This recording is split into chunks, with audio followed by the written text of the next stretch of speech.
Hey, hey. How Hello. y'all, Wendy don't feel too hot today. Poor baby. The allergies and the sinuses are the devil. Man, I am kick, simply convinced. kicked my butt this whole weekend. I have not been out of this house this whole weekend. Poor baby.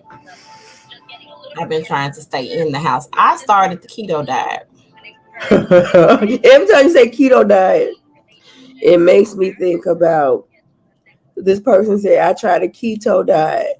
And they put a key, take the T key around their toe, their big toe, and they said it's not working yet. Make it stop. Yeah, so I've been doing really pretty good with it. Basically, is changing the way you eat. Hmm. So, certain things that you cannot eat while on it. And so, no carbs at all. I can't have spaghetti. I can't have, I love pasta. I, I love pasta all day long. Just switch around your pasta, girl. That gluten-free pasta, it is no difference. It's See, no so I difference. done had, wait a minute now, because I done had gluten free stuff. And I don't know what gluten is, but I know gluten tastes good. And I had It some, does. However, I made some spaghetti did you? with the gluten-free spaghetti. Mm-hmm. No difference. I have to see. They have alternatives The like wheat pasta. spaghetti squash and like the that little thing. I have to look into that. But Mm-mm. I have been doing pretty good with my stuff. And then portion control too, because I'm getting fuller quicker. I'm drinking a Mhm. lot of water. That's why you're drinking a lot of water. I can drink coffee, but it's a certain little thing I have to put in the coffee um, to kind of make that work. So Well, you I, know what I say about diets. I know. I don't do it because the first three letters of diets is DIE. Well, I'm not gonna die. I'm going to enjoy myself on it. I'm gonna try to work out uh as often as possible. That's the other part of it. I have to do the workout part. Normally I don't eat too crazy. I may go get out of control with the eating out or the fast food, but I don't I don't like it, I don't really do a whole lot of crazy stuff. I can't eat pork because I'm allergic to it. So I can't do that. And then not only can I not eat pork because I'm allergic to it, I don't eat a lot of beef. So mainly my diet consists of turkey, chicken, fish. That's normally kind of what I eat. Now I normally go ahead. Why you looking like that? Because I sent you a private chat. I don't. This is my hair, hunty. Oh, okay. Lord This Jesus. is my hair. I'm sorry. Anybody who think this is a headband and this is my hair. I took my hair down. This is a whole fro. I didn't know my fro look, looked like a bunny. Okay. look. I'm sick. I'm sick. It's fine. Okay. But I'm someone else sick. may think, why this girl got this bunny on? This is not the Bunny Chronicles. I am not trying to fashion this podcast after Tammy Romans. I'm not. I love her dearly. I love watching her content on the YouTube. But I am not trying to do the Bunny Chronicles. That means I got to put some hair on my head because this girl thought I had a whole bunny on top of my head. I That told you I'm sick. I am sick. nobody else think I got a bunny on my head. I'm hoping and praying nobody else watching this thinks this is a bunny. This is my hair, bunty. My hair. It's my hair. Okay. All right. I was like, that's a nice looking body. What is that? I was like, that's a nice looking Why is body. you Why she right? got Why the is bump in your head? Mm-mm. Lord Jesus, help me. My hair. Okay. Okay. Girl, rock that throat in, girl. You got it. I'm rocking it today. I'm gonna have to figure out how to get it all down because wigs going on my head tomorrow. Okay. Let's get into this. week. We got 2 people for Shine this week, like we did the last time. The first person is this baby right here. Yes, I'm so proud of her. Oh my God. Is it Zelia or Zelia? Is it Zelia Avant-Garde? I think so. Okay. So Zelia won, and she is the first African American. So let me back up because one of my friends thought Akila in the Bee was based on a true story. And it was not. And it was not. And I'm not gonna bust him out, but he was like, so if she the first African American, who was Akila? And he did a name and everything. I'm like, baby, there wasn't no, who gonna tell him?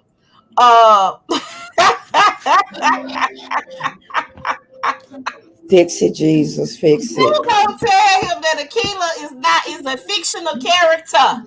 Right. Okay. Zelia Avant-Garde is go ahead. Isn't she also like a basketball player too? She is. I'm gonna get into that. She is the 2021 National Scripts Spelling Bee champion. And if I'm not mistaken, she's already broken 4 Guinness World Book records. Man, go girl, go girl, go girl, go girl, go girl. She is 14 years old from New Orleans, Louisiana. The name of the word is Mariah. Is it Mariah? Is that how to pronounce it? I think so. It's Murraya, something like that. Right. It's a type of tropical tree. And she didn't even ask them what's the definition. You know how like they ask what's the definition? Yeah. And pronounce it in a sentence. She didn't even have to do that. She said it with such confidence. And I was like, you go, girl. Right. So she practiced 7 hours a day on her spelling. But let's also go here. Lil Mama is a basketball prodigy. She holds 3 world records for dribbling multiple balls at once and has appeared in an advertisement with the NBA megastar Stephen Curry. She saw off a field of 11 finalists on Thursday to win the title and bag the first place prize of $50,000 in Orlando, Florida. In the final round, she beat a 12-year-old. Chiatra Dumalu. I know that baby ain't from the United States of America. I can't even pronounce that name. From Frisco, Texas.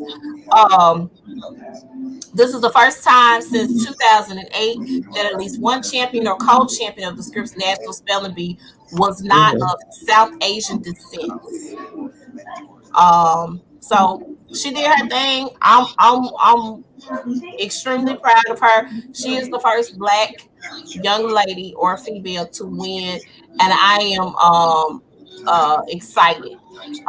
Actually, I take that back. She's the first African American. There was a Jamaican that won in 1998, and her name was Jody Ann Maxwell. But I am super excited for this young lady. Now, do you know what all of the prizes that she won? I know she won money, like scholarship. I don't know what else. I don't. Let me see. Okay. Let me see. So she is good, and I'm talking about she can play some basketball. She wants to be a basketball pro. And I see the WNBA written all over her because she is awesome at what she does. If you've ever caught any basketball footage of her playing, it's amazing. So we salute you wholeheartedly. We give you a big shout out and salute. Okay, so she will receive $50,000 cash prize, a medal, the Scripps Cup, which is the official championships trophy, a 2,500 cash prize, and a reference library from Merriam-Webster, and $400 in reference materials from Encyclopedia Britannica. they still open? Yeah, girl. They still make them? Girl, I can't laugh. Don't make me laugh. It hurts. On Google. So that's why I'm sorry. Girl, don't make me laugh. I can't. It hurts. I apologize. We're gonna be laughing because this is I know. I know. But shout out to Zelia. Dang, girl, put that money in and put it where it can grow. So by the time you go to college, that's chunk change because you're gonna get a scholarship. I know she is, especially the way she played this basketball good. I know she is. Do you think she would have outdone Gianna if she was living in basketball? Yeah, I need you to go look at her basketball footage. Little mama bad. That's what I'm saying. I'm saying they both bad. Yeah. I mean, so here's the thing. She's broken Guinness World Records. Like, she's a prodigy at basketball. Gianna was good. She had a very great coach. She had her dad. Her dad taught her basketball. She's been playing all her life. So, prodigy versus I had a great coach and a great teacher, and I came up with one of the greatest basketball players in the world. You see what I'm saying? Yeah. I don't know. That would be a good game, though. I probably would. Interesting. Would think. Yeah. But go see her. I'm telling you, little mama bad. She can play some ball. Next person we are saluting today is Nicole Hannah Jones. So let's talk about Nicole Hannah Jones is the founder of the 1619 Project. If you do not know what the 1619 Project is, I need you to go read it. Basically, it states that slavery, which we already knew this, but we need some scientific facts or historical facts, that this country basically became rich off the backs of slaves. Basically, that's what it was. So she wrote this essay, and she's a professor. She's a Pulitzer Prize winner. She won the Pulitzer Prize for the 1619 Project. And the 1619 Project came out in 2019 because that actually marked 400 years from when the first slave ship came into the harbor of New York. Okay. Right. So she wrote this extravagant paper. They're going to continue to do it. They got materials for class to be taught in the classroom. All these things. I saw the 1619 Project. Somebody had a hat. It was Anthony Ramos. When they were doing their interviews for Hamilton, when Hamilton was getting ready to come out, he got shirts, he got hats, the 1619 Project. So I was like, oh my God. I said, okay, Anthony woke. I know his fiance is black, but still, he woke out here in these streets. So I dug it. So I read the article and everything. Well, Nicole Hannah Jones was a professor at UNC, that's the University of North Carolina in Chapel Hill. She was set to get tenure at the school. They didn't want that. They dragged their. They were supposed to have. They had a contract and was supposed to give her tenure at the University of North Carolina in Chapel Hill. Well, they finally gave her tenure, but she turned it down and is taking on a position at the esteemed Howard University. She and Ta-Nehisi Coates, I think I pronounced his name right, will be professors at Howard in the fall. The reason that she turned it down is, first of all, they didn't honor their word. Secondly, staff, students, they protested in her honor. They pushed and physically assaulted some of the students that came into the meetings to protest. And then the person who the school is named after, who's donated a ton of dollars to the School of Journalism, the Hussman School of Journalism, Mr. Hussman said he didn't think she deserved to have tenure. She just needs to teach journalism because he disagreed with the 1619 Project. So here's the thing, and this is what really bothers me, is that when truths are told, when it comes to slavery, white people get shaky. Real talk can happen. Real talk, the reason why this country is what it is, real talk, is because you import people to work for free 99 in your country. So So that's that on that, and that's where we are with that. So shout out to Nicole. I just want to make sure that you know, I know she's gonna do a great job. As a matter of fact, Howard University created a position for her, where she's going to deal with race relations as it regards to Black journalists. So I'm excited about her journey. I'm excited. I'm glad that she stood on her principles. And in the end, she's gonna do well. So I'm very grateful for this young lady. Let's move on. All right, I don't have a whole lot with reality. I know the Real Housewives of Potomac will be airing tonight. Somebody said the first 2 episodes are available. I don't know if they're going to do. I know it's going to be an extra long episode. It's going to be like, I think, an additional 15 minutes or something. Somebody said it's going to be a 75-minute episode is what I was told. So, yeah, I don't know. I'm just reading the rumors. I cannot wait to see some people get read. I can't wait to see the fallout from the rumors about Dr. Wendy Osefo's husband. That is a lot. Those are the things that I am looking forward to. However, we're not going to talk about that this week. After we watch the episode. Yeah. We are going to talk about this. What? Love is Blind is doing I'm not going to say spin-off show. I guess it's an after the author special, just to kind of see where everybody is. And of course, you see that, Cameron and Lauren Speed are still together. Barnett and I cannot remember this baby's name. I know what you're talking about, though. They're still together, but you get to see kind of where everybody lands. From my understanding, Gianna and I can't think of his name right now, are engaged to be married, if I'm not mistaken. They haven't gotten married yet. Gianna, the real young girl that was like 25 years old, he left the altar. Yeah, and right. She was doing ham. They have continued to date after the show. But we've been waiting on the season 2, and I don't know if this, because they do have an order for a season 2 for the show. So I don't know if this is how they're using their season 2 or how that's going to work out. So they're having kind of like a reunion show. It's a limited series. It airs July the 28th on Netflix. I'm interested to kind of see how things pan out. I'm not sure what are people trying for. Are Lauren and Cameron trying to have a baby? You know, those things. I keep wondering. I try to. I see them every once in a while on Instagram. They look extremely happy. I love them together. I like Barnett and I can't think of her name. I know, but we know who I'm throwing you talking about. His wife, Mrs. Barnett. Look, and I know what's her name. Jessie Jealous. I know she is. Jessica Jealous, because she's wanted to be jealous. She wanted to be with Barnett. Yeah, she did.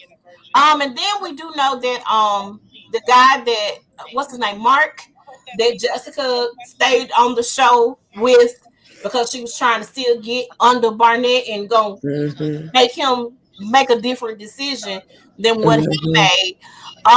He is actually engaged and he and his fiance has had a baby. So I'm wondering if he's going to be able to be a part. He probably will. I hope so. He probably will. I hope so. I'm interested in seeing that. So I cannot wait to see this, and hopefully we can talk about this on its own when it premieres. I'm not sure, but I'm very interested. I know we were really invested in this show when everything was shut down. This and The Circle, we were all over both shows. So so I'm extremely happy to see them back on the screen, but I do want to see them do the experiment again. You know, maybe this can be the direct competitor to Married at First Sight, because we don't know how that's going. That actually starts this week too, I think. The special. I think. No, they already did the selection special because the people already know. They already told the folks, you know what, you about to get married in 2 weeks. So that happened last week. Watch it. I gotta go back and watch it then. Okay. It was totally different from what it was last season, because last season you saw them talking to more than the people they just chose. You know what I'm saying? They talked to they talked to more clients and more Well, candidates I and stuff think like that. because last year it was the pandemic, and I think that was the reason why they had to kind of change it up, because they had so many restrictions when it came to the pandemic. So Let yeah. me tell you one thing. They kept asking them folks, do you have any type of relationships? Because of Chris, they kept on vetting folks about their relationships. They need to vet the people. They need to make sure that they. Let me also say this. I think they also need to stop playing this opposites attract type of deal too. Oh, they got this one couple that is not going to be going good. Because this one guy, he's a serial dater. The girl that they match her up with, she hadn't been dating and hadn't kissed the guy in 2 years. I'm like, what you think? Oh God, it's about to be another. And I think it's an Asian couple, and the bride knows the groom. She's gonna be like, oh, I know him. Oh, darn it. And that's not the first time that that's happened. On Married at First Sight. I know somebody in New Orleans knew each other prior to getting married. But they still got married though, because they on couples cam. Right. No. And then the other one, is it Mindy and the other guy? The guy that I cannot remember his name at all. But he did her really, really dirty. Kind of did the same thing Chris did to Paige, but the white version of it. And then didn't have the girlfriend or the ex that he got pregnant, but he was like he wasn't attracted to her. I can't remember their names at all. I think I know who you're talking about. Huh? Yeah, I think I know who you're talking about. Yeah. And he ended up cheating on her. They had known each other prior to getting married.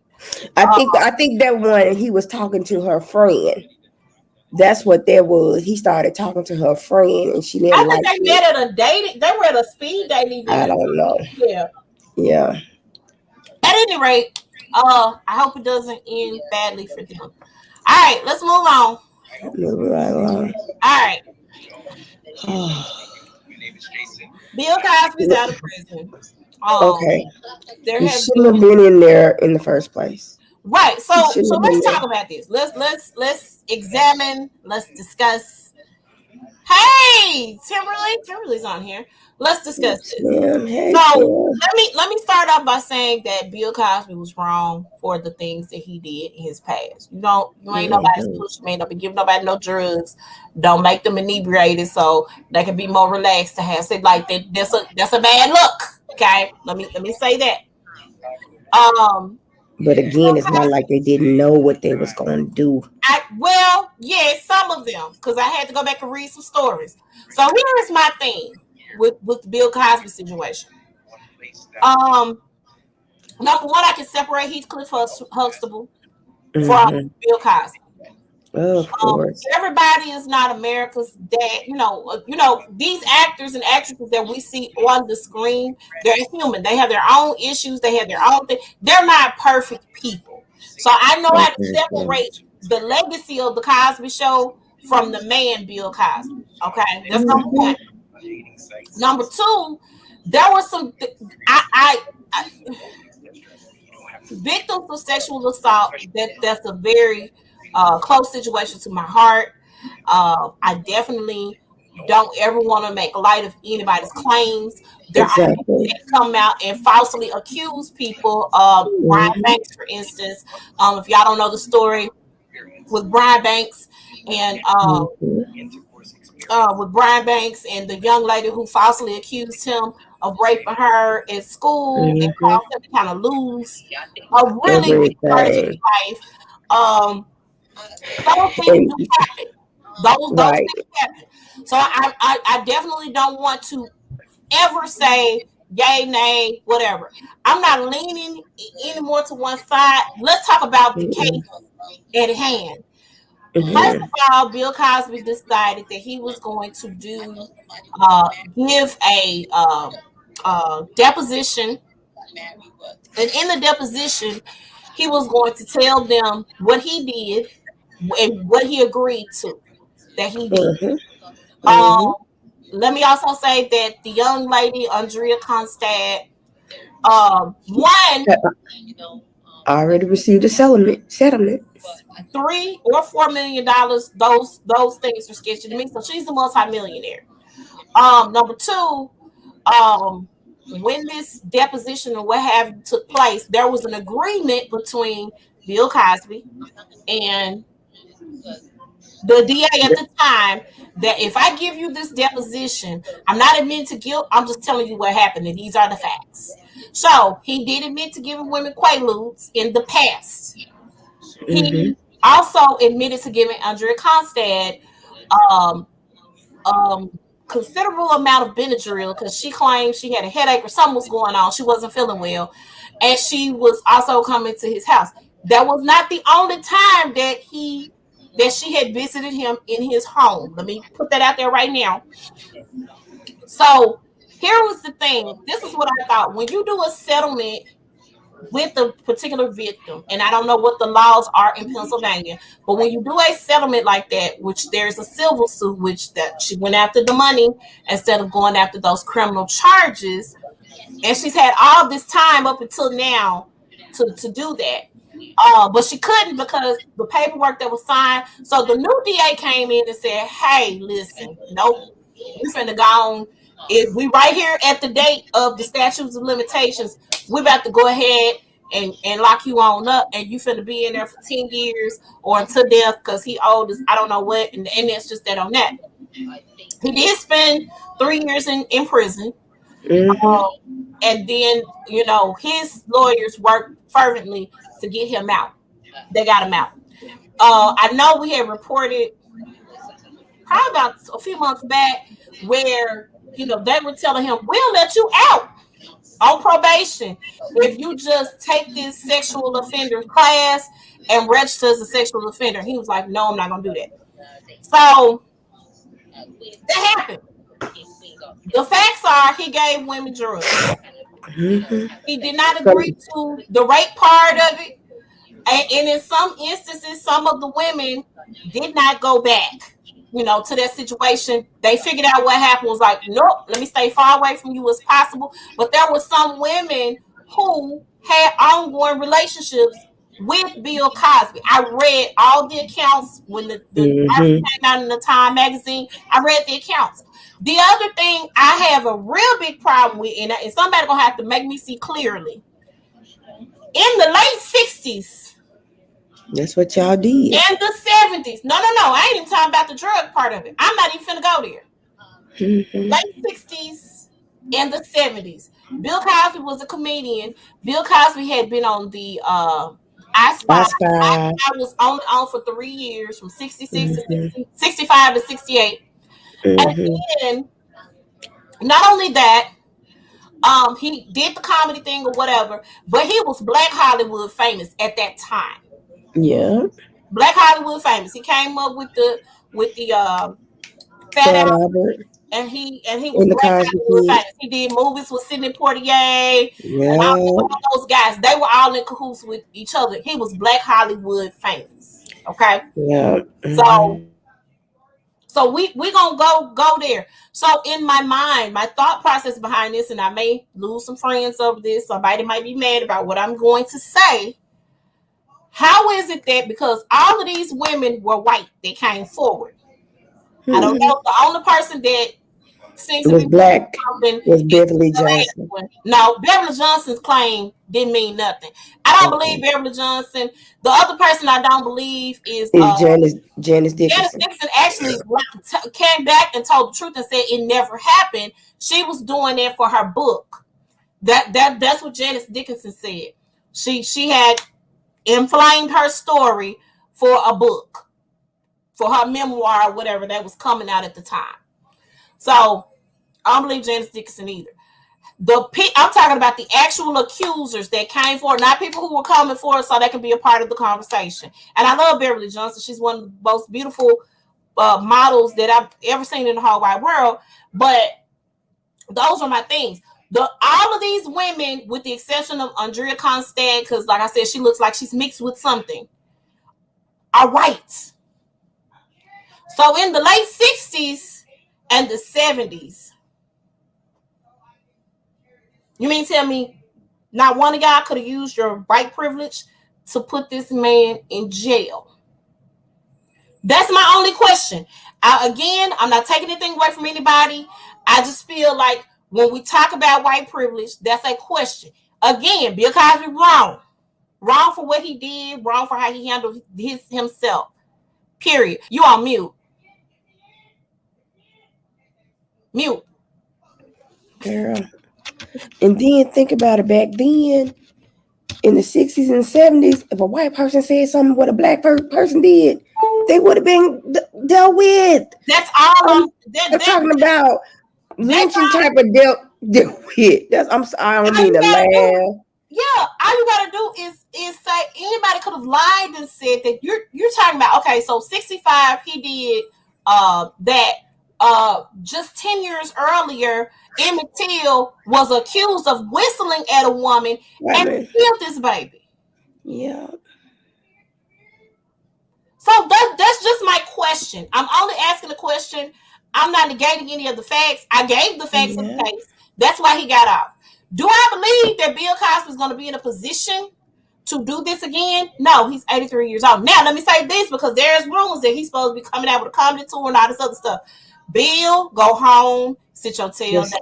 Sit your tail down. Just enjoy your money. Enjoy your money. Enjoy your kids. Enjoy your grandkids. Enjoy your great grandkids. Be at the house. That's all I need you to do. I don't want to see anything else. We don't want to hear about what happened in jail. We really don't. I just want you to go home and retire wonderfully. The Cosby Show was never taken off the air on TV One. The different world has been on TBS. It's on Hulu, if I'm not mistaken. Now, I did, by the way, see their reunion. The road trip reunion. Mm-hmm. I hate that Chanel Brown wasn't more a part to come. Yeah. But other than that, I loved every minute of it. It was amazing. It was good. It was amazing. And for them to be driving that car that they was driving during their honeymoon. I dug it. I would love for them to do some type of a reunion show where Dwayne Wayne and Whitley's child graduated from Hillman. Mm-hmm. Because that's what would have happened. Like that. Or their kids, or whatever. I would definitely love to see. Well, see, if you think about it, because in '92, that's when it ended.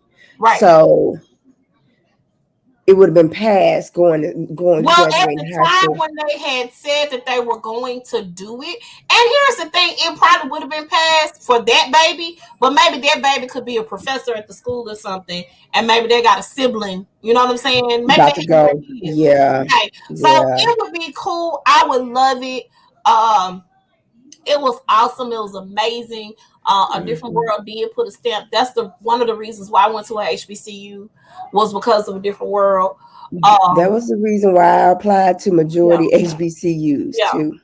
So that's what it gave us hope. I would love to see him maybe donating to a young filmmaker's dream.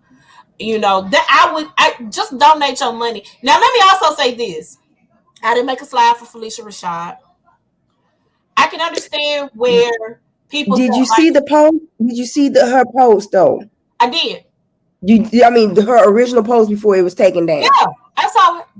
Okay, because she never did mention. She never mentioned the victims. She just said it was a miscarriage of justice that was done. That's her friend.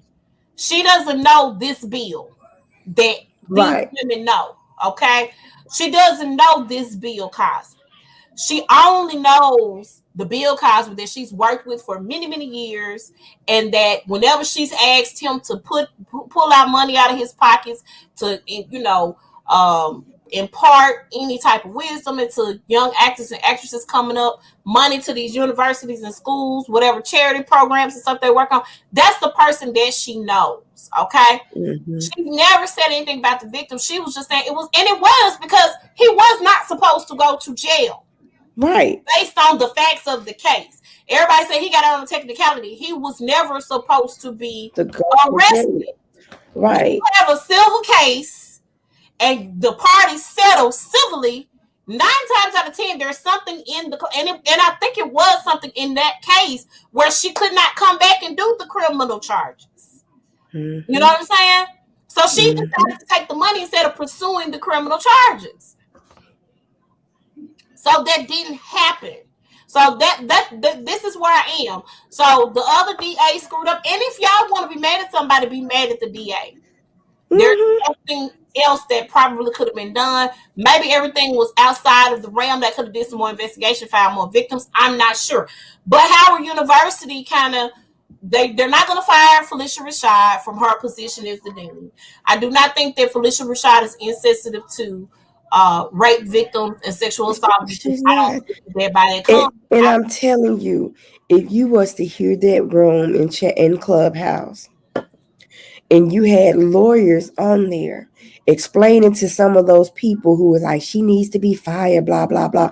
They was like, I'm looking at her tweet right as we speak. She does not mention Bill Cosby, nor is she mentioning the victims. Period. She's just saying that he was wrongfully convicted because he wasn't supposed to be convicted. Because he was not supposed to be on trial anyway. At all. They used his deposition against him. They told him, you write down what happened. We're not going to prosecute you. Period. And they end up prosecuting him. When you make a deal, your deal is supposed to be honored. It's not supposed to be broken. Period. That's how deals work.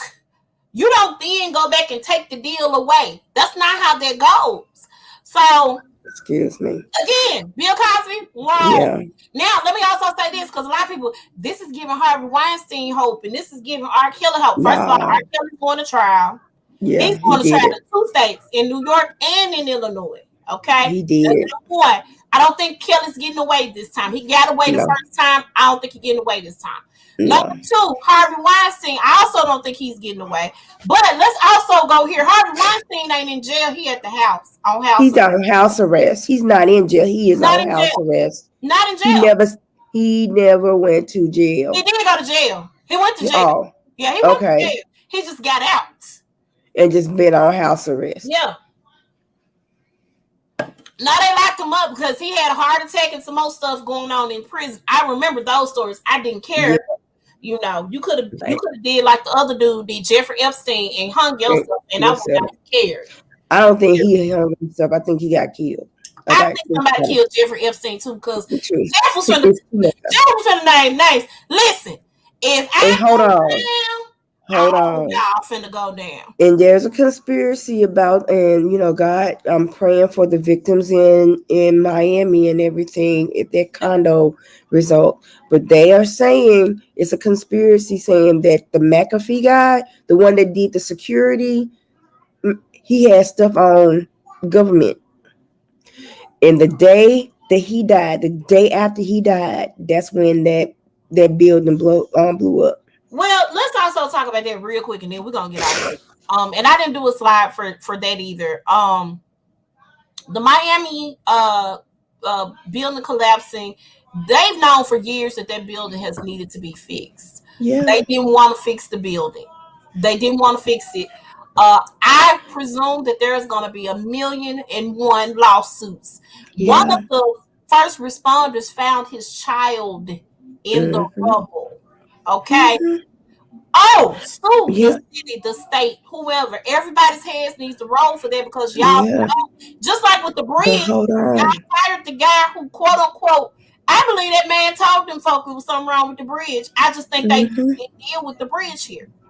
You know what I'm glad that they did something now, because it would have been a catastrophe. Absolutely. We would be like Miami right now. Right. But it's been videos. People have like shot videos when it happened, and it shows like sparks, and then it's like somebody lit. You know what I'm saying? Like Well, let me. somebody. I'm gonna say this. Let me back up because there was the initial collapse, and then there was they had to clear the building, or they Mhm. decided to clear the building. So that's the flip side of that is instead of continuing to search and rescue, they went ahead and And zeroed out the demolished. building. Did you It, think that was that necessary was for them to not. find? I was No. like, how was they going to find the people? So they can And find is the they body. going? There could have been somebody who was alive, but because you have completely knocked this building down, all the rubble and everything from you knocking the building down, these people are dead now. Yeah. I didn't understand. They was like it was unstable. We didn't know if anything was gonna catch fire. Blah blah blah. So we just had to. No, No, bruh. we didn't. Again, this is gross. That's grossly. What's the word? It ain't I right. know what you. Yeah, Let's put it that way. They were yeah, correct in doing that. That yeah, wasn't cool. yeah. And I hope they sue the pants off of Miami, Florida. Oh no, yeah, and whoever owned that building. Whoever owned the building, the city needs to be sued. Everybody needs to be sued. Because y'all knew. Code Mm-hmm. enforcement allowed that building to still be up the way that it was. Yeah, no. Everybody need to be sued. Everybody. All right, so Everybody. I'm not for Bill Cosby. I'm not arguing back and forth with anybody about this. A lot of people have argued and the Hold legal on. friends and all this stuff. We said what we said, and that's it. I mean, that is, but I'm not going back and forth. I know the No. facts of the case. I know what happened. And that's that on that. He was wrong. He needs to be at the house and he needs to retire gracefully and go on Do back. not do another comedy special, Bill Cosby. I don't think nobody's gonna come and see you. I don't think so either. Okay, so it's a lot of drama surrounding the Olympics right now, especially when it comes to Black women athletes. Oh Um, yeah. I'm We can't get a special hair cap for our hair. I'm about to get to that. I'm about to get to it. The first of all, let's start off with the initial drama of the Olympics. They had Yeah. workers that were protesting or going on strike because the coronavirus has another big outbreak and Mm-hmm. it's really pretty big over there right now. Um, they are getting new strands of the disease every day, and it's crazy over there. So what the Olympics have decided to do is they're not going to have any spectators to watch the games. It's just going to be the athletes there. Just you know what? Just let it just go. No Olympics, Summer Olympics for 2020, 2021. Just pick back up in 2024. That's I it. think that would be wise, but because everybody's so quick to open the world up, here we are. So, um, Some bull on crap. top of this sad drama that has taken place, Yeah. this mess right here has completely and totally pissed me off. Let's start with the swim caps. I don't know about no swim cap regulations, but they have banned, and I do mean banned, the swim caps that's made by Soul Cap. Um, Talking about they didn't meet the deadlines for no, not submitting. deadlines. It's not a deadline. They're saying they are unregulated. They're not regulated by the Olympics. That's what they're saying. They ain't regulated. So I got to try to fit all of this right here under this little cap for the white people who have the straight hair. The straight fine here. I got to try to do that. I need me one of them caps. You I know, need because I swim. I can swim. I can't. And those little caps that they give, that you buy They at ain't Dick's, doing it does not work nothing. nothing. It doesn't work Dang it, anything. Pooh. I need to go find me one of those caps because that looks like that can cover up some stuff. Well, go Google Soul Cap. They're black owned swimming cap company. Their sales I think increased when this happened and took place, but And that's the power of our buying But we power, won't do it. people. We won't do it until something like it's a double-edged sword. We ain't gonna stop watching the NFL games, and Colin Kaepernick still don't have a job. Girl, these are so affordable. Yeah. Black guys came up with that concept for our hair because we got a lot of hair. Kunta and Kente live here. Do you understand me? I'm about to make another plea to our brothers and sisters out there who don't think that our voice does not mean nothing. Our dollars mean a lot, and I think we are the majority of the buying power. We're just not buying within our community. All of the other communities do it. That's right. The other thing. All of the other communities pull resources and they do it. The Latino community does it. The white community does it. The Jewish community does it. All of those Asian, the Indians, they pull their resources and they spend within their dollars. The Jewish community, their monies exchange hands, I think 7 to 9 times before it leaves their community. They go to the synagogue, they got the Jewish dentists, they got the Jewish doctors, they got a psychiatrist probably. They have all of the things that they need right there in their community. We don't do that. Now let me also say this.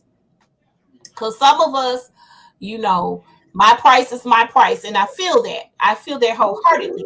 My price is my price. And we also feel like people should support us in spite of the fact that we need some customer service training. Okay? Right. We got to also meet our people halfway. Right. We got to offer decent pricing for the things that we offer, the services that we offer. That's affordable. Right. I can't always go to, everybody's events. I can't. Everybody's events I can't afford to do. I'm a single parent trying. But you know what? But you're spreading that word out is a way of support. I do, and I share events. I share other people's events. I try to, if I had the money to buy a t-shirt or buy from here or do this, I try to do that. You got grand openings, I try to be present and I try to be available. I want to support in any way that I can. Mm-hmm. And share with the people that are on my page. They see that this event is going on or this is taking place or that is taking place. I always want to make sure that I'm trying to share and do that. The other thing that I have a problem with is because we have a tendency of hiring. And I'm gonna get back to the Olympics in just a second. We got a tendency of hiring our cousin who don't have any training. They might know how to cook in the kitchen. Put them in the kitchen. They don't need to be out front working the bridge. Right. That all of those things are problems that we need to. And let me say this, and this is a nugget for somebody out here. I challenge someone to come up with a customer service training that caters to Black businesses that are more than likely brick and mortar businesses, to where they can go through the customer service training that we get at corporate companies, where we have to learn how to go through our little, customer service thing. They need that as well. Someone needs to offer that gift to Black businesses, but I definitely try to support as many Black businesses as I possibly can. The person that does my nail is a Black woman. She has her own Black business. Yeah. Is the Chinese people less expensive than she is? Yes, but you know what? My dollars is really enriching her life and her family's life. And there's certain things that I'm gonna pay for. I'll pay, to get my hair. Yeah. I'll spend the money on it. I'll spend the money on my nails. I'll spend right. Certain things, get waxed, to get my eyebrows done. Those things, right. I'll spend the money for those things. I have no problem with doing that at all. But I also, if I'm spending my money at your establishment, now let me also say this: I ain't spending $50 on no wings. I'm not. I ain't doing it. I'm not doing that. Okay. We just find a place that don't charge $50 for the wings. I do, but that's what I'm saying. I just want to put that out there right now. I ain't spending $50 on no wings, but I will support those establishments where I can afford, because I also got to watch my dollars in my pocket as well. Right. But I definitely want to support as many Black businesses as I possibly can. When I go to lunch, instead of going to Piccadilly and Whitehaven, I go to Country Cooking. I go there and I rack up, and they give you more food than they do at the Piccadilly. They pack your plate up. I love it. You know, I go to Smooth Living in Whitehaven for lunch. I go to Ballers Bistro. I go to Trap Fusion. I go to those establishments and support those businesses because hey, you are a black owned business. I know what it took for you to step out there on faith and do this thing. I want to support you guys in any way that I can. So I'm gonna be at your establishment, exactly, breakfast and deli. And why I'm gonna support those businesses. When my friends come to town and they say, "Hey, where you want to go?" If I know that the black-owned business is open, let's go to this black-owned business and support them. Let's go over here and support. I'm going to try to do what I can to do my part so that those dollars can be generated back into our community.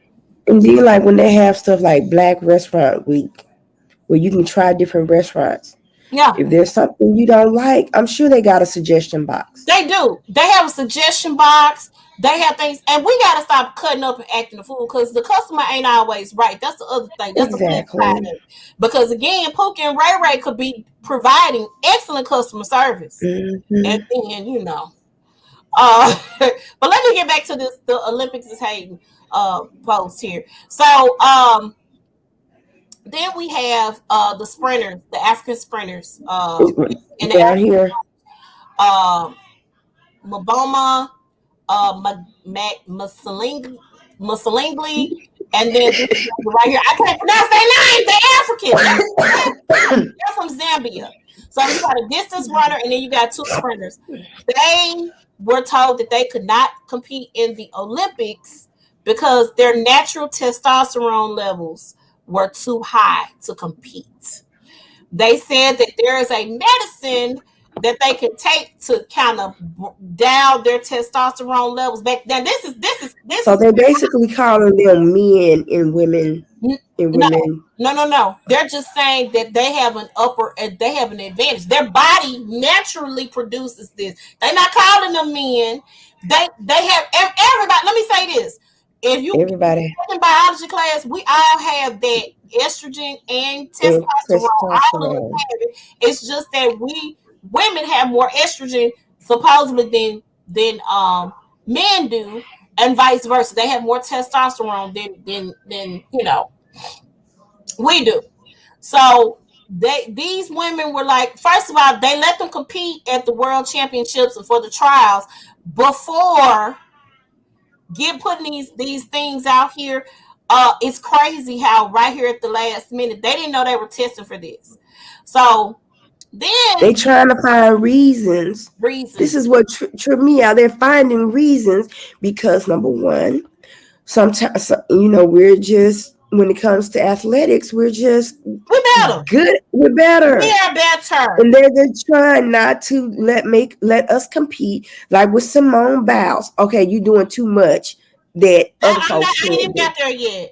Oh, okay. Oh, I ain't got there yet. We gonna talk about it. But yeah. And then we got Gwen Berry, who is a hammer thrower, who she on her Colin Kaepernick stuff. She's not, they wave her flag. I'm good.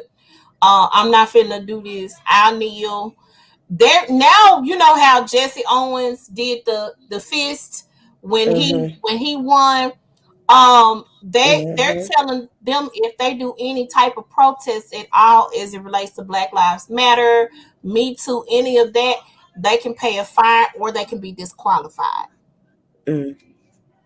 She's like, well, I'm here and I'm great, and it doesn't matter. Whatever they think. I'm gonna do what I do. If I feel like standing for the flag or saluting the flag, whatever, I do what I do. But she's doing that because she fundamentally believes that we here in this country have a problem, and we do. But they're saying here's the thing that they're saying: just shut up and run. Shut up. Right. You're in the country, so if you're trying to represent America, then you shouldn't be talking down about America. Basically is what they're saying. And they don't want any of the protests. Then we get to Sha'Carri Richardson. Sha'Carri. because I've been mispronouncing this baby's name. Okay, I'm gonna need Wendy Williams to also stop talking about her as well. Go ahead. Go ahead. Okay.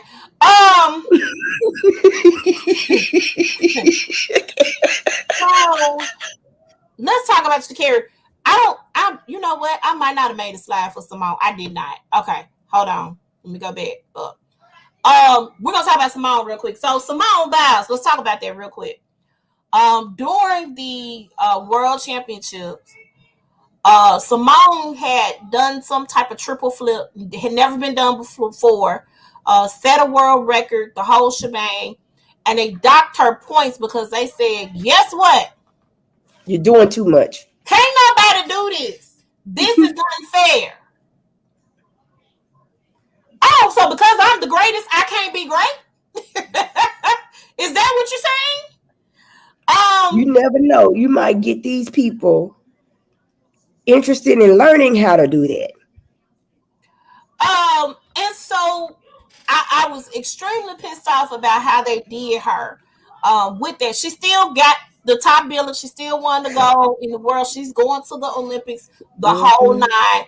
But really, I can't be great. Is basically what you're saying. You know, you're too awesome, so we're gonna have to dock you because you're just too awesome. Nobody can compete with you, but you have to think about it. If I was USA, I'd be like, nah, y'all can't dock her because she's gonna give us another go. So let's talk about Shakira. Let's talk about it. Let's talk about Shakira. So probably, we talked about, because we've been gone for about 2 weeks now. Mm-hmm. We talked about the amazing at the trials. She smoked those girls. She did her thing with her bright orange wig on, holding up there. I'm number one, and I got it. I did it. I'm that girl. Boo, boo, boo. The FloJo of the 2021. The FloJo of 2021. I loved it. Then the following week, it was learned that Shakira tested positive for marijuana being in her system, which marijuana is not a performing enhancing drug, but it's also banned. It's a banned substance according to the Olympics. Okay. But not cocaine though. Not cocaine or narcotics. Nothing like that. And cocaine gets you going. So I could believe that she was on the crack running like that, but not on marijuana running like that.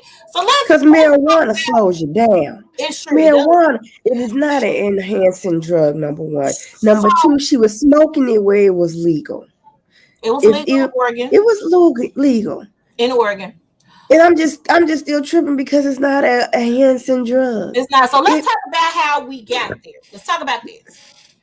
So during the time when Shakira is running and she's doing this, and she's doing the races, and she's doing the trials, they have to do interviews. And this is why I'm in agreement with Naomi Osaka. If I don't want to do no interview, I shouldn't have to. You understand what I'm saying? Because when I play the game is not fair for me. Okay? Mm-hmm. So while she's doing this interview with one of these reporters, the reporter mentions to her that her mother died. They said biological mama. So I guess her grandmother was raising her. I don't know. Like her grandmother probably was raising her. And so I saw a post that kind of disturbed me. Somebody was like, well, they said biological mama. So that's to imply that, she and her mama didn't have a relationship. Just because someone else raised don't mean she didn't have a relationship with her mom. And then to find out that your mother died from a stranger. I don't know why I thought it was a brother. Of this, and not to mention, you Negroes out here talking about how she looked, talking about her hair, talking about her nails, just dragging her her name in the dirt, through the mud. In the dirt. And I'm not talking about grown women. I'm talking about grown Negroes, men. And this is why we say Black women are the most targeted and least protected. So she's dealing with all of these things. And so she needed to release some pressure. So she went and smoked some weed. Okay. And she said she knew that it was wrong, but she I knew did it it was wrong. anyway. She took responsibility. We all fighting. And I had to get on my thing because, I asked a question about Michael Phelps and you niggas was in arms. Listen. He was smoking a bong and got caught smoking a bong. So here's the difference between Michael Phelps and Sha'Carri. Michael Phelps, it wasn't an Olympic year when that took place. Michael Phelps also lost a lot of money behind that. Okay. Plus some Olympic medals. He did lose. He lost some things behind it. He talked about his mental health as a result of that, and that was a way of him relieving pressure because he was under a lot of pressure. So I understand, but there's a difference. So I didn't know what the difference was. I just remember the boy getting caught with weed. That was back in 2009. I barely remember what happened yesterday, okay? But I asked that question, and I'm not trying to make it a black-white thing. She took responsibility. That's more than I can say for people who 40 plus years old out here in these streets. Definitely. And then hold on. And then, in the 2016 Olympics, Ryan, the other dude that was swimming, he was accused of he did so much stuff and was lying, and they still let him do what he did. They still let him swim. They did still let him swim. But let's talk about Sha'Carri. So she had a 30-day suspension. We thought everything was going to be cool. We knew she was going to miss the 100 meters, but we thought everything was going to be cool and that she was going to be able to still run in the relay. Well, as a result of that, they have decided to pull her from the relay team as well. It was not the Olympics that made the decision, though. It was the U.S. team that made the decision. They applauded her integrity for taking, responsibility for what she did. This is not the end of this young lady's story. She's an awesome runner. She's gonna come back and do her thing. You know what I'm saying? And she has time. She's gonna come back being just as fast. She's gonna come back being faster than she was. And I'm gonna need her not to put herself in this position again. I'm definitely gonna need her not to do that. But let me also. I'm gonna need for her. Hold on. I'm gonna also need for her to get a coach on interviewing and speaking, public speaking. Okay. I'm gonna need all of these athletes. I'm just saying, just all athletes. I don't care about that. I love her. I love her spunk, her fire. I understand that. I don't care about that per se. I'm sure that that's something that would be provided to her later on. I don't care about that. I enjoyed her interviews. I ain't no problem with them at all. She is the girl from the block who's running and who went to college and that was her ticket out of whatever her situation was. You understand where I'm coming from? So I applaud this young lady. I don't care about the media training and all that stuff. I really don't feel like these athletes should be subjected to reporters at this point because y'all continue to show your ass. You continue to show that, hey, we don't care. We're just going to put whatever out there so we can get the scoop and get the story.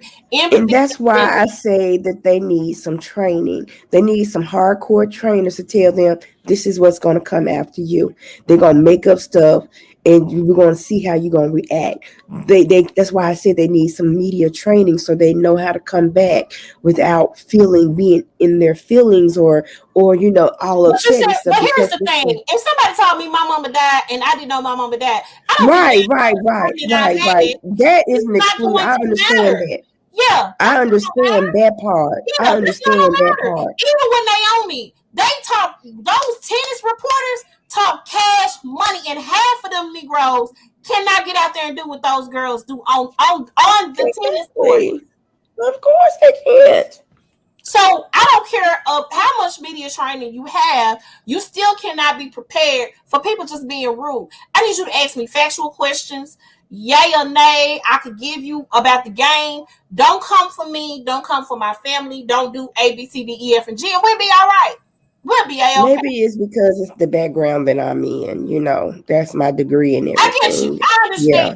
But I also think that as a reporter in the journalistic, I wrote some articles for the newspaper. I was not a journalism major, but I always thought that you do your research and you make sure that you have clear and concise sources or putting something out there or coming for somebody. You know what I'm saying? On national TV. It's a whole nother ball game from what we learned in college and what we learned. Yeah. A whole nother ball game. She's gonna come. Nike, which is one of her sponsors, did not drop her. They stood behind her. I'm proud of Nike for doing that. Okay, but they upset me when they dropped that other girl because she was pregnant. She had her baby. Felix, yes, I was mad about that. I was definitely mad about that. But this is problematic, and this is a bigger picture. So a lot of people are saying, well, this ain't no black and white issue. She did wrong. She knew what she was doing, blah, blah, blah. But do you see what else is coming down the pipe? This ain't just a CarriRichardson issue. This is an issue for all the black women in this competition. Yeah, there are still going to be black people competing, and we definitely want to support them. But I think that we need to understand what is at play here. That's all I'm saying. Okay, so now you're gonna have to talk about this because I didn't know what this was all about. I'm about to tell you. You gonna know soon enough. I know you're not a fan of the NBA. Rachel Nichols is a commentator with ESPN. She's the white lady here with the red hair, and Maria Taylor is the black commentator. And she does Maria, if I'm not mistaken, I think Rachel solely covers the NBA, and Maria covers the NBA and the NFL. So Maria has been killing the game at ESPN. She's been doing her thizzle, doing her thing, being awesome, being the awesome young woman that she is as a reporter, and has been doing an excellent job. Rachel Nichols is a white employee, and I don't know, I think maybe Maria got there after Rachel did. But Rachel was having a private conversation on Zoom with now Maria is the black girl. Maria's the black girl. Okay. Rachel was having a private conversation with one of her friends, trying to get an interview with one of the players, but also just kind of talking about how she felt slighted because ESPN was giving Maria one of the positions or one of the hosting positions for the NBA, and they were like, we can put you on the sidelines, but we want Maria to go and do the hosting for this particular show during the NBA finals. Rachel talked about how she was like, I feel like, they're taking something away from me. Don't, because y'all have a crappy history with your black commentators and black reporters here at ESPN. Don't take anything from me to give to the black girl. You know what I'm saying? Basically just implying that, she didn't get there on her own accord. That's how the conversation was. Well, here's the thing. You're on your company computer on this call, right? It's recording your conversation with the other party involved. They have an IT team who they listen to these Zoom calls and these meetings and that sort of thing, and they heard the call. Yeah, they recorded the call. So basically, she was having a mini tantrum because she didn't get the position that she wanted. It wasn't necessarily a tantrum. It was kitchen table talk is what I like to call it. It was a conversation that you probably should have had on your telephone. Or was it WGP? And I'm gonna put that down on the private chat what that is. Okay. It was privilege. I am privileged. Because in my opinion, she came from speaking from a woman of privilege. But to imply that this girl didn't get her job based off of how good of a reporter she was, it was the audacity for me. And I'm sure, right, that's what it was privilege. So I'm sure that whoever in IT caught wind of this conversation and decided to record it and send it to the other employees at the ESPN. And I'm sure that was I'm sure they was a friend of ours. I'm sure they were someone who was black who was like, oh, she got me messed up. But here's the thing, ESPN has a crappy history. This is the culture of ESPN. If you remember what happened with Jemele Hill when she, doing the tweets on her own personal Twitter page, and it became a big issue.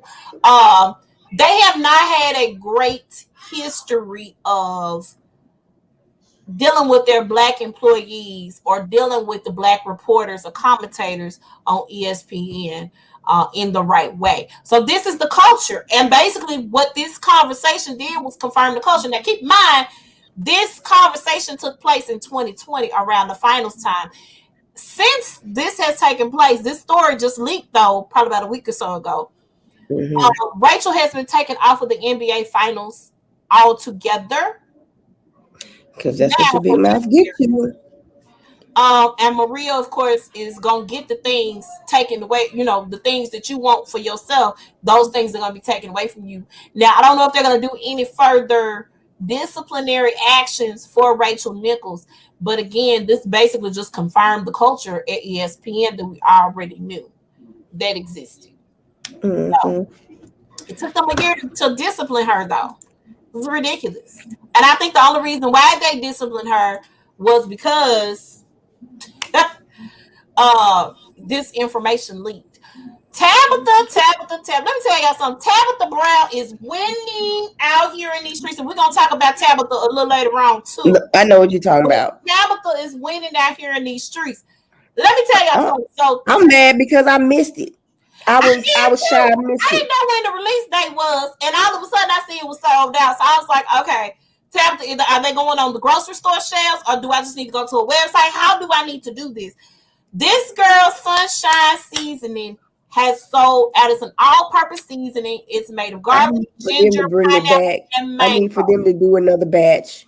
I'm gonna need them to. It's a salt-free alternative for those who are vegan, living healthy lifestyles, and those are some good seasons to put together for like a fish or some citrusy type of chicken dish or something. It would be awesome. Or if you're vegan or vegetarian, just zhuzh up your tofu or whatever.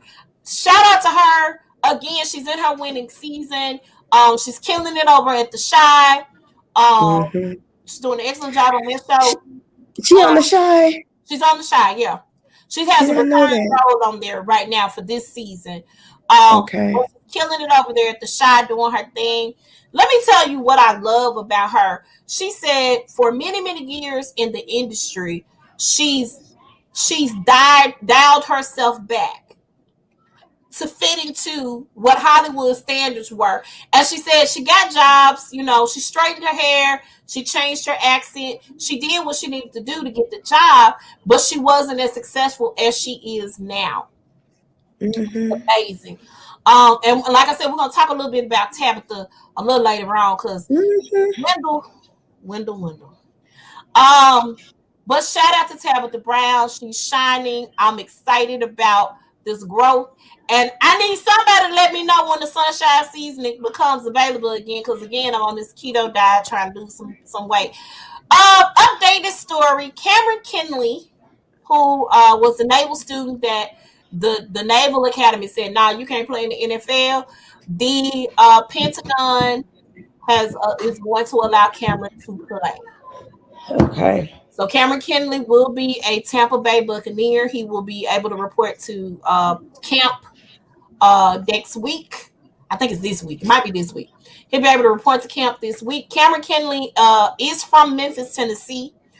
He's been fighting to have the opportunity to play in the NFL. That's always been his dream. He killed it for the Navy these past 4 seasons as a naval student, and has done an excellent job and has been a standout athlete. So he wanted the opportunity to at least play, because he can still get a job at the Navy. You can sit down on the ship and run the boat. You can. So they are going to welcome him back once he gets done with whatever contract he has with the NFL. He'll come back and serve his time with the Navy. So shout out to Cameron. Do well, brother. Do well. All right. Finally. But she decided to leave, according to what she was saying. ABC begged her not to leave, begged her to stay. So, and I I think that that's the truth. And the reason why is because on The View, they want different points of view. You know what I'm saying? She's extremely conservative. I mean, extremely right wing. She's as right wing as they come, and she be right wing and wrong. I am relieved But for her. she's a brat. She's Huh? a brat. She's a brat. Let me tell you why I'm relieved, because I got tired of seeing these folk clear her every week on The View. Every other day, either Joy Behar, Whoopi Goldberg, Sonny, one of them was clearing the sister, okay? She was getting cleared. She was getting red for filth on a daily basis. I know that gets exhausting and tired. I did not know she has only been on there for 4 seasons. I had no clue that was the case. Yeah. But Megan is leaving. She will exit the show at the end of the season, which ends at the end of this month. Yeah. She won't be back again. So we don't know who's going to replace her. They have not announced a replacement as of yet. They'll probably do some guest spots until they get someone to replace her permanently on the show. Maybe they'll bring Raven back, girl, because Raven's home is not on there no more. Girl, they don't need Sherry Shepherd back because Sherry Shepherd's not up to date on the stuff that's going on. Sherry is on Ricky Smiley. Okay. She's been on Ricky Smiley for. But when she was on The View, I was like, why they got you up Was here, it girl? bad? Was it that bad? I never really. Girl, it was watched like some of the stuff that she was commenting on. She didn't know nothing about. She didn't know anything about. Okay. Well, she knows the tea over there with Gary and Portia and them at the Ricky Smiley show on Dish Nation. So she's on there doing her thing. So no, I don't know who would be who would fit this. When somebody mentioned Candace Owens, I don't want to see that coon on TV. I don't. Okay. Oh my gosh. I can already imagine it. I can already imagine it. I can Candace already get imagine cleared it. daily too. And I think she get cleared by everybody on that panel. But the thing about Candace, the difference between Candace and Megan, Candace do got that clap back though. She has the clap back. Megan has the brattiness. She's a brat. Megan is the brattiness. Well, y'all deal with it. Blah blah blah blah blah blah blah. I said this. I'm speaking. I don't care what you think. No, Candace got that. I've seen Candace go toe to toe with some folks. Trust. So it would be interesting. I don't want, but it in a ooh kind of way. I don't want to see her on TV. I'm good on it. They would clear now. Every episode. This old state. So just when I find out what a Pooh Shiesty is, this is the rapper Pooh Shiesty. Really? Okay. Listen, people, guys, stop trying to sag skinny jeans. Stop it. It does not look. I just need you to understand that right now. You're not getting through to the masses. No, I don't like the skinny jeans sagging thing either. I don't understand how y'all wear skinny jeans. Can't none of y'all be well endowed because they don't give you no breathing room at all, I'm sure. Let's talk about this. So my guy here back in October was in Miami. Was supposed to meet somebody to buy some weed and some shoes. Had $40,000, but ended up robbing the people for their weed and their shoes and whatever money that they had on them. They found a duffel bag full of money at the scene. He also rented an expensive car, a McLaurin. So they have all this on tape. So they arrested him for this. When they arrested him for it, he got out on bail. Well, these Instagram posts with him flashing the money and stuff and the video that he shot, they got the serial number off of one of the dollar bills. So they arrested this baby again. So he's in jail. And I think he's going to be there for a while. And I hate this for him. You're only 21 years old. Listen, first of all, if you're going to commit a crime, Don't let's post it. let's not use the expensive car to go do it. Okay. The gun shown here, the gun, this is one of the guns, quote unquote, that was used in the robbery as well. And they shot the people. The people ain't dead, but somebody got shot in the hip, somebody got shot in the butt, or something like that. Why when we get the rapping stuff, we still got to be they need people. All these young rappers need people. I need some OG in the hood to grab these babies and guide them, help them get to where they need to be. Because the lifestyle, you don't have to live that lifestyle anymore. You making money rapping and performing. Breakout star in the rap game was on the Tonight Show with Jimmy Fallon performing his song. Like, dude, come on. Come on. I don't understand this at all. He going to jail in Florida. That's where he going to be in jail. So, and this is going to be federal time and not the good federal time, not the good federal with the tennis courts and golf courses. No, the bad federal time. In the penitentiary. Let this be a lesson for you people out there. I can't. I'm disappointed. I'm extremely disappointed. Yeah. Okay. We're not going to spend time on this. I finally watched it. I was able to watch it. Megan Thee Stallion won. Jasmine Sullivan won. I dug that. I did see that clip of them singing. I don't even know the name of the song. I say sit on it. I know that ain't the name of that song. They did an awesome job performing that song. I'm not a fan of I like now that Jasmine Sullivan. I said I gotta listen to that whole album. Oh, that album is baby. It's banging. I said what? It's banging. The what? I love it. The what? I was like, ooh. I love that entire album. Hotels is the lits. You need to hear it. It's a very good album. I got Apple Music, so I will definitely. Lil Nas X, he did his little performance thing. He's still singing the Devil song, which is not called the Devil song. And then hold on, but then he did an homage to Michael Jackson. That wasn't no homage to Michael Jackson. He did the Remember the Time. You know what I'm talking about. I know. I saw the costumes. No. I said, no. I'm saying it was like in the middle of the song. They did the dance moves. Yes. The same dance moves. Yes, because they was yeah, and then they did this that with another song. I can't. No. I was like, really? Again, I like the song. Really? The song is catchy. I just don't like the performance that he did on Saturday Night Live. I was okay with. I don't have when his pants slipped. His pants did split.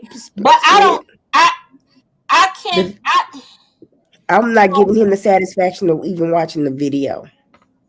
I don't know. I saw the video and I felt like I was going to hell. I just want you to understand right now. I felt like I was on my way. I told the Lord, I said, I'm not going to give the devil or him that satisfaction. I said, I'm not going to do that. I immediately felt like I was on my way to hell. Now, you repented, did you? I did. I repented. Now, I like Lil Nas X. I do like him. And I do like that he's living in his truth. I just think it's a lot. It's a bit much. It's a bit extra. That's all. Cardi B revealed that she is pregnant with her second baby. I figured that she was, because when she did, was it the Grammys? When they did that, it was another award show when she and Megan Thee Stallion. Was it the Grammys? It was the Grammys. And she was kind of big. That was back then. I don't know. Maybe. I didn't pick up on pregnant guys. She looked like she's farther along than we think she is. She probably is. But she was looking kind of big, or I'm like, or I think it might have been what she had on, because she still probably so. Still kind of flat. I think it was probably that made her look a little bigger. But she came out with the Migos performed. She came out and revealed her pregnant belly. And then these pictures that she had with her baby girl are amazing. I love her pregnancy photos. I dig them a whole lot. They are gorgeous. A lot of people are dragging her for being pregnant by her husband, which is like the wackest thing ever. If that girl is pregnant by her husband, let her be pregnant by her husband. If she wants to forgive him for all the infidelity, let him. Mind your business. Let them get out of folks' marriages. Get out of folks' marriages, because you don't know what she's doing behind his back. Well, now I know she's been pretty faithful to dude, but we don't know. That's what I'm saying. We don't know. We don't know. Megan Thee Stallion also is winning still out here in these streets. I've been trying to see how her foot be looking like, because you know she got shot in her foot. I know she got shot in her foot. I think it's completely healed, because for a while she was wearing, she's wearing tennis shoes everywhere for a while, right? And now it's completely healed. She probably got a scar on there from what happened. But she looked amazing. She and her boyfriend, they're so cute. And then boyfriend? Who her boyfriend? Some dude. He's supposed to be a rapper. I ain't never heard of him, but they are here in these streets together. I'm okay with it. But Queen Latifah was the and I did not see the performance. I have to go back and watch the performance. They paid homage to Queen Latifah and I know Little Kim sung MC Light and Rhapsody. I do know that part. They performed and they did all of her songs. Let me tell you something about Queen Latifah. Her hair has never been out of place in her life. Her hair has been always laid. Always. And she doesn't have a perm, if I'm not mistaken. I think she has like a blowout or something. Right. And her hair is gorgeous. And that's all her hair. Just laid. She brought her dad up on stage. They showed a picture of her mom. Of course, she lost her mom a couple of years ago. And it's kind of sad because we watching reruns of Living Single. They all had their mamas. Playing. Except Maxine, you never saw Maxine. Well, you did see Maxine's mom, but that was not her mom in real life. That her mom was played by she has a weird name. I can't think it's gonna come to me.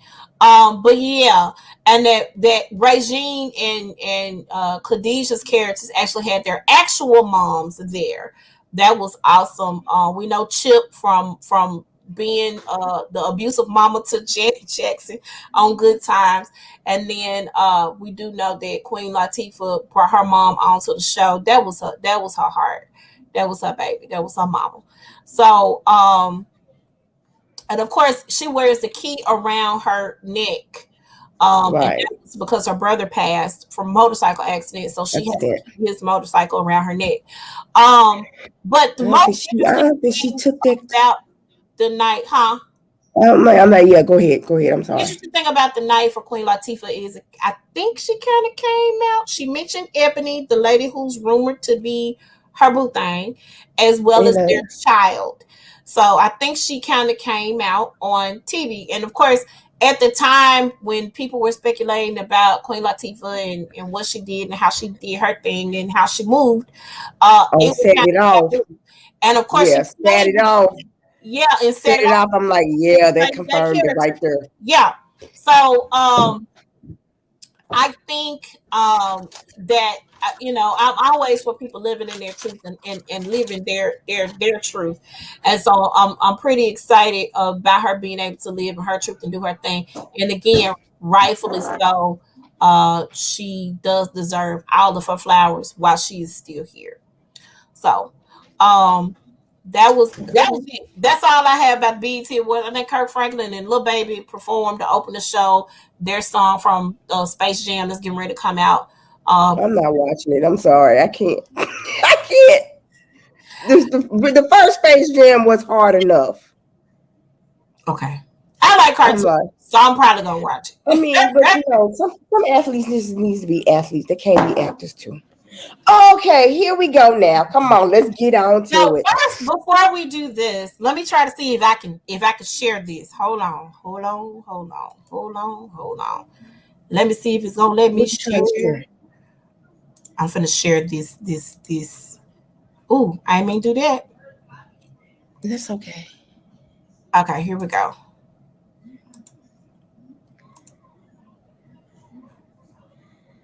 Girl, can you turn it up a little bit? This is as high as it'll go. Hold on. Let me see if I can find another one.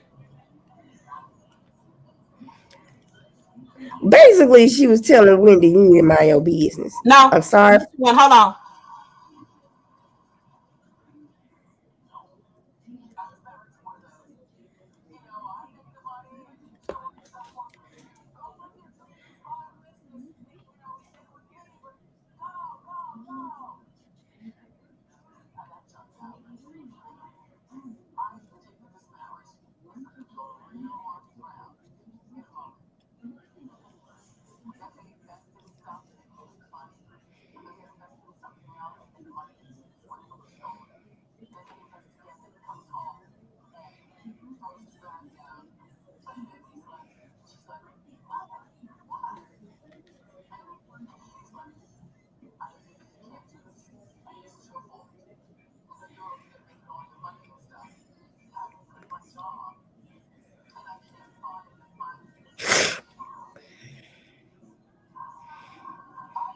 Girl.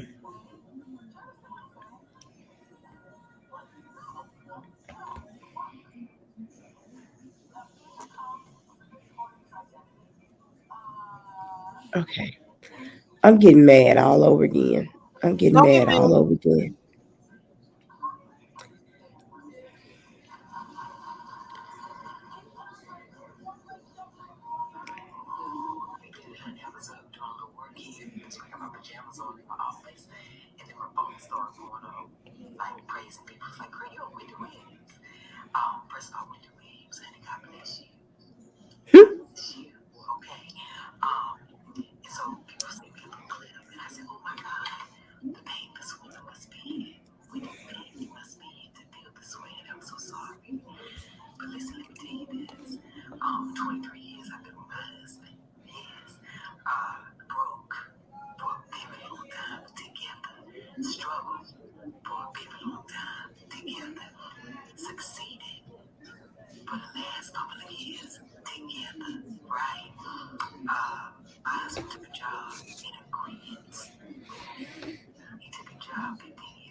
Mm.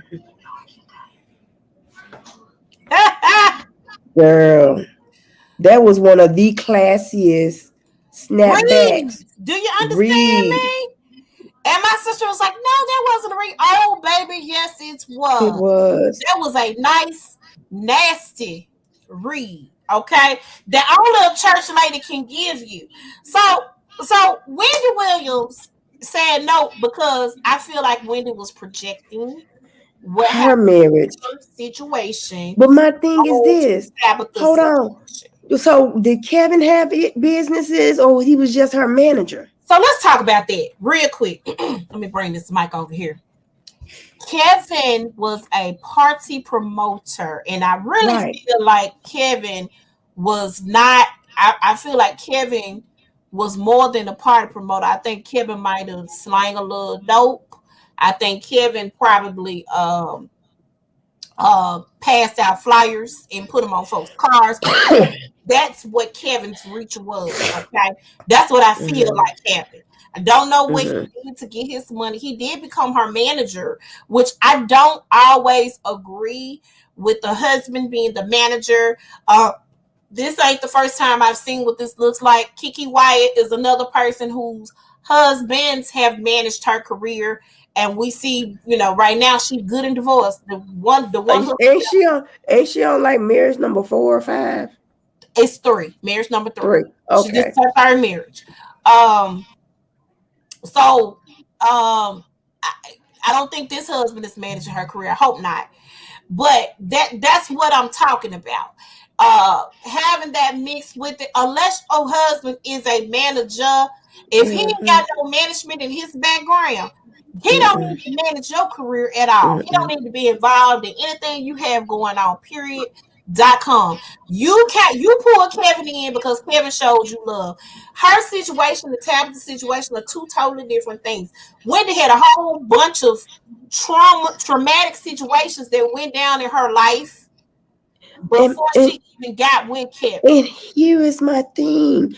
Stop comparing your marriages to other folks' marriage. What works for you may not work for them. Absolutely. What works for them may not work for you. You don't know what's going on behind closed doors. So stop trying to go in other folks' homes trying to know what their business is. Mind your marriage. Mind your own marriage. Your own situation. So that's where I am with that. So and let me also say this. I genuinely believe that Tabitha Brown means Wendy well.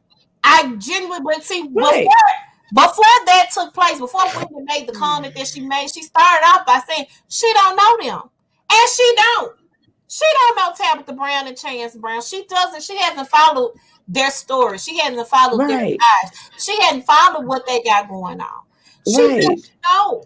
So she doesn't realize they decided he was going to work for the LAPD for 15 years to support her dream. Actually, he wasn't supposed to be there that long. He was supposed to be 5, but it took her a while to get to where she got to where she is today. So he's working a job he really don't like. He doesn't. I mean, he took it because he was like, this is going to be steady income instead of me trying to go out here and pursue my dream. He wants to coach kids. I don't know if it's in sports or what, but he wants to work with children. That's what he wants to work. A lot of people, a lot of bitter Betties out there have said that they don't particularly, care for this situation. It ain't your marriage. Oh, girl. There's this room in Clubhouse called Trophy Wives. They was dogging Tabitha. They was saying, number one, she was being fake because you can tell it in her smile. No, that's how she smiles. She smiles like that all the time. Y'all don't follow this woman. You can't. And 2, okay, so now he's able to pursue his dream. His wife was able to say, you know what? We got enough now. You can go ahead, retire, because you're at the age of retirement, and just go ahead and pursue your dreams. So how do y'all not know if he would have remained? I don't think they're that old. I really think they're in their 40s like we are. I'm thinking he's in his 50s, if I'm not mistaken. I don't think he's in his 50s. I could be wrong. I could be really, really wrong. Go ahead, keep talking. I'm looking it up. But okay, I was gonna look it up too. But yeah, but I mean, how did you not know? Okay, she's 42. Let's see her husband. Oh, they're not telling when he was born though. Dang it. Yeah, okay, find out. High school sweethearts. Okay, so then no. they 40. So they still there. Okay, she's 42. Oh, she looks good. Mm-hmm. But how do you not know he probably would have left her if he would have remained at that job? If he would have remained a police officer? We don't know. But the thing is, the key word that she said in that, we have God in our marriage. We let God is the center of our marriage, not business, not finances, but God. And what people, and I don't care if people don't believe in God and stuff like that, but if you put God in the center of your marriage, there ain't nothing. Let no man put asunder. What God put together, let no man put asunder. That's so common sense. Let me just start off with that. If you don't believe in God, or if you don't believe in a higher power, and you're not putting that higher power in its place, do what works for your marriage, but come to an agreement with your partner. And when things change, come back to the table. Because here's the thing: everybody that I talk to that is married or have been married is work. You gotta be willing to do the work. And it seems like in Wendy's situation, she was doing the work and Kevin was doing not. Kevin was playing. Kevin was playing. And he was playing and he was with the person. And then hold on, but girl, but I showed you the clapback. You did. Go ahead and do the clapback real quick. Keep talking. The clapback that Kevin did on Wendy. Kevin said, look, I need for you to stop basically keep my name out your mouth. Me and whoever the girl that he got pregnant, she my soulmate. We're happy. Just leave us out of it. So it's making Wendy looks very bitter and very miserable.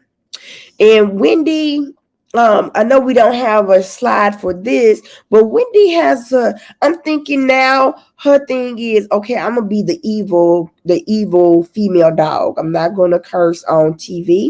I mean on TV, but I'm not gonna curse on this podcast. But I think she's getting off on being the evil female dog, because that was last week. She was talking about Tabitha. This week, we had a young TikTok star, Swayze. If I don't recall him, but he's very popular. And she mentioned his death, that he got shot, and she talked about how he robbed somebody, and that's how he got shot and killed, and blah blah blah. But she was more worried that he had 2 million followers, over 2 million followers on TikTok, and that's more than what she has, but she's not on TikTok. But then the guy that works for her, that be in the back, Norman, he said, but you got more followers on Instagram than he does.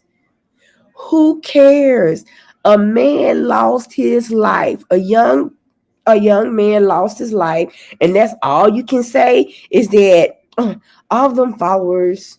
That was her last remark when she was talking about this young man. Oh, all of them followers. I thought that was really disrespectful. And now they're like, his followers are like, we need to get Wendy Williams off the air, like the today. kids will cancel you, Auntie Wendy. They will. And not only that, I know she also called for the death or the execution or assassination of Britney Spears' parents as well. That I don't know what is going on with Wendy per se. There was a clip I told you. What? I told you. I think that she just gets off being the evil female dog of the talk show host, because she knows it's going to bring in ratings. People, like it or not, and people are going to be talking about it. Yeah, they're going to be talking about it. People going to want to hear the drama. Yeah. And Wendy brings the drama. Yeah. And so, but you also notice that when people clap back at Wendy, she don't say nothing else about it. She did not respond to Tabitha Brown, not to my knowledge. She ain't.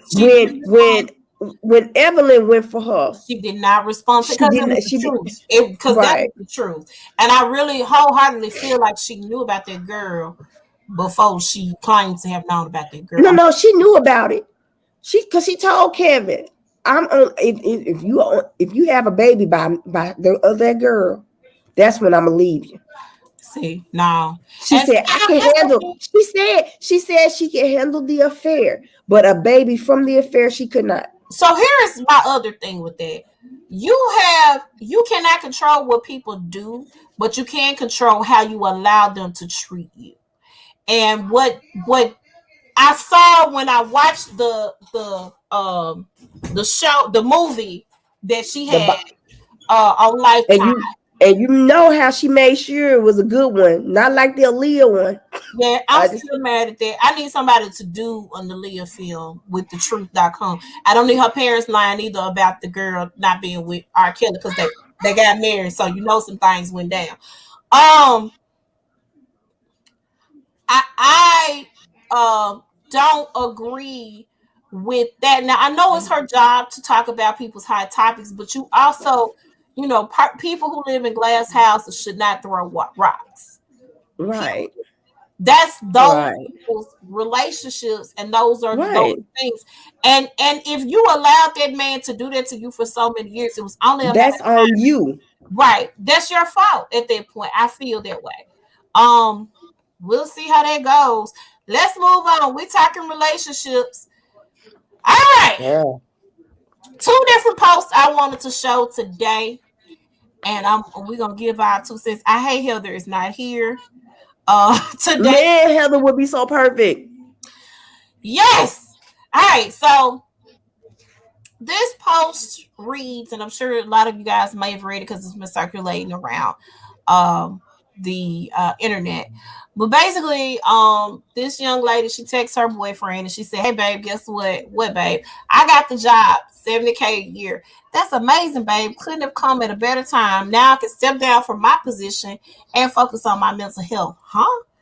Babe, I'm not happy at this job. The money is great, but I've been working too hard for 4 years straight. I stayed so you can finish your degree. I just want a less stressful job. I'm depressed here. Depressed? How will you make 6 figures and we have everything we need, Patrick? You're telling me about your depression now? So are you gonna going to be unemployed while I pay all the bills? Brittany, I pay all of our bills for 2.5 years. I'm asking you to hold us down until I see this therapist and get my mental right. I already have a few opportunities lined up. I need a month. Wow, this isn't fair.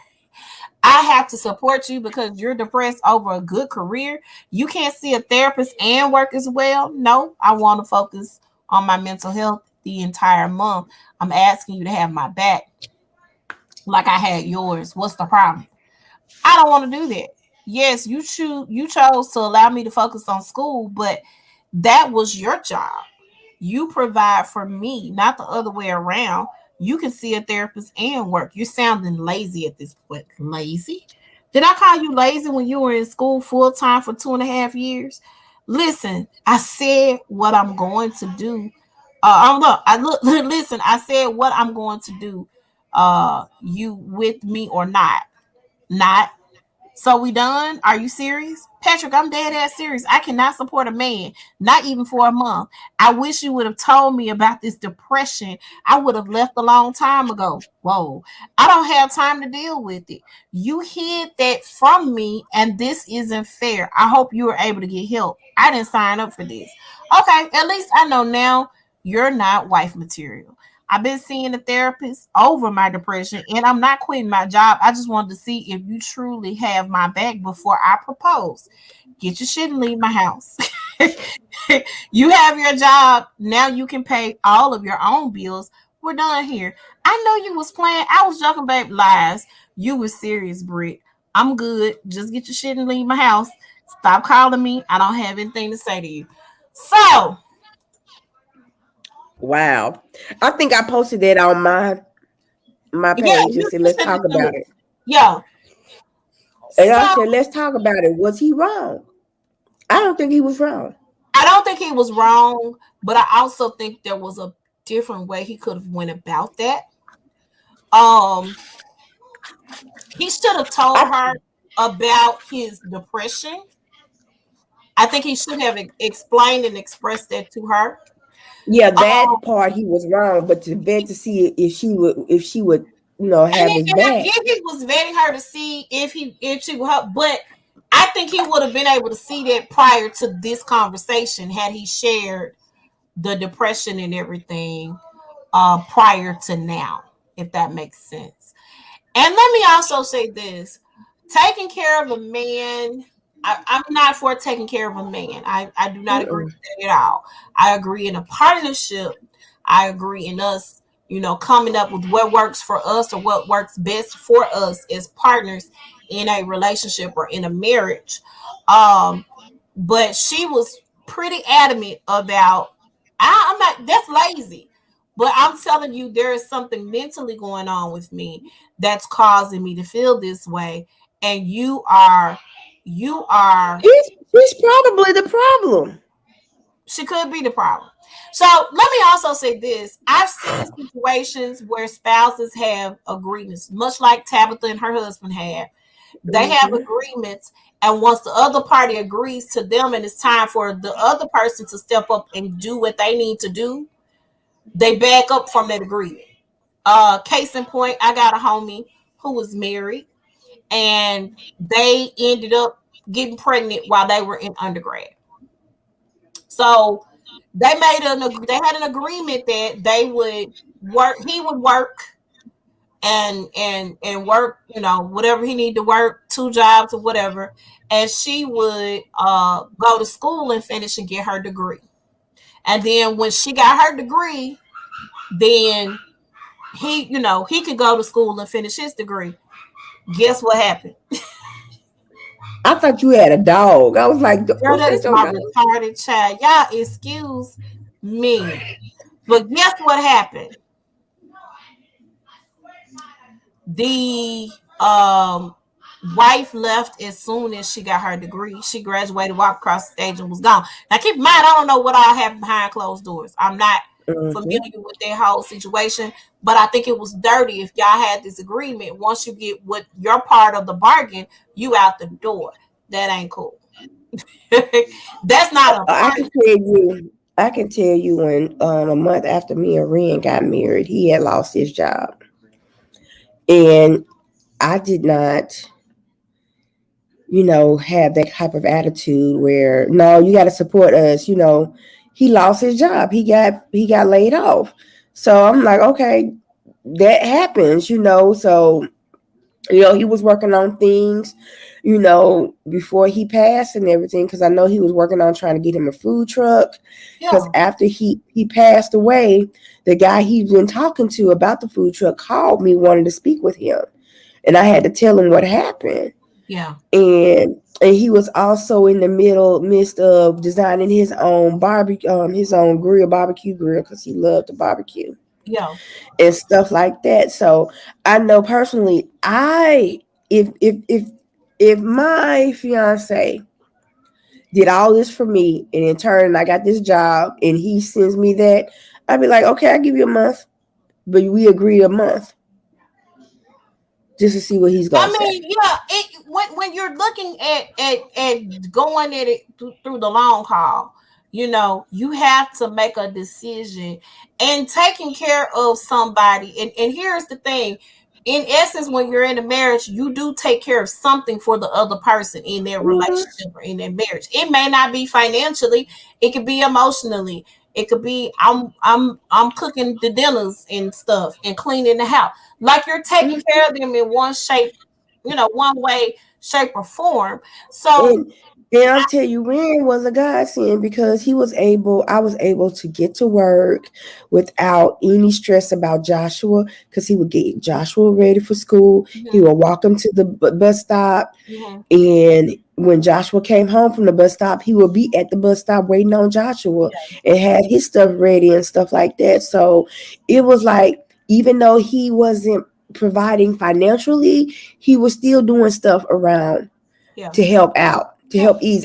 It wasn't just me doing everything. Which is awesome, and that's the thing. Again, I think this should have been a conversation beyond this. I also think that he should have again shared with her about his depression prior to that point. And it might not have been her the reason why he was depressed. The reason why he was depressed could have been that he did have that weight on his shoulders.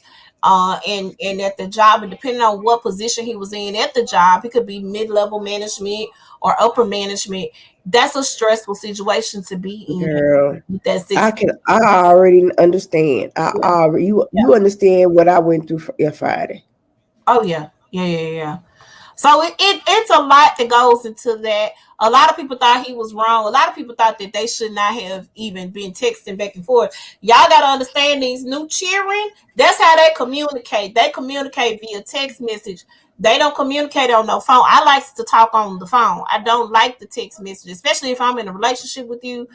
I would rather Mm-hmm. talk to you on the telephone and have that conversation. I need to feel the energy from the conversation, whatever it is about me physically talking to you on the phone. I hate text messages. If I'm in a relationship with you, you would understand. Nah, bro, you need to call me. We go together. You call me. You pick up the phone and you call me to see how I'm doing. I don't need no good morning text tonight. Call me. Leave me a nice little message or something. You know what I'm saying? I can't do the texting. I can't do that. And maybe I sound old for saying, but I mean, I don't like it. It's either way for me. Uh-uh. As long as I'm communicating, I'm fine. I like text. Now, again, if we at work or something like that, I'm cool with. But if we're always communicating via text messaging, there's gonna be a breakdown in communication in That's some way, true. shape, or form. Yeah. Because you may think I'm having an attitude when I'm really not having an And attitude. I'm really not having an attitude. Or you might think I mean for you to come over and I really don't want to be bothered. It's a lot of things that go to that. So like, call me so you can get a feel for me and I can get a feel for you. But I do feel like they should have had this conversation. All right, next one. Yeah. What was this? Oh, I'm about to read it. Okay, so this was on Reddit. And the AITA means am I the asshole for inviting my um 29-year-old girlfriend. No, I think he's 29. I'm sorry. Inviting Okay. I'm 29-year-old male girlfriend who's 28 on an expensive vacation and expecting her to pay all of her share. I make a lot more than she does. So here it goes. Hello, my Okay. girlfriend. Huh? I'm already gonna say this. Yes, you are the a-hole. You are the asshole. Because Okay. you said the key word is invite. Uh-huh. When you invite somebody, that means you're gonna take financial responsibility. Not Go ahead. necessarily, but let me go here and I'll tell you my take on this when I get done. Hello, my girlfriend, myself, my parents, and my brother and his wife all went on vacation in another country a week ago. My brother and I were the ones who did most of the planning of the itinerary, although we did ask for everyone else's input. For background, I make around $150,000 as an IT consultant. My girlfriend is a teacher making $45,000. My parents are pretty affluent as well as my brother and sister-in-law. My girlfriend knew this trip was coming up and took on a second job waitressing on the weekends for several months to get ready for it.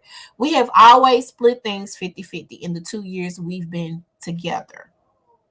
There were a few times on the vacation when she did not go on outings with us, wine tasting, scuba diving, etc. She also would only eat 2 meals a day, simply stating that she was on a budget.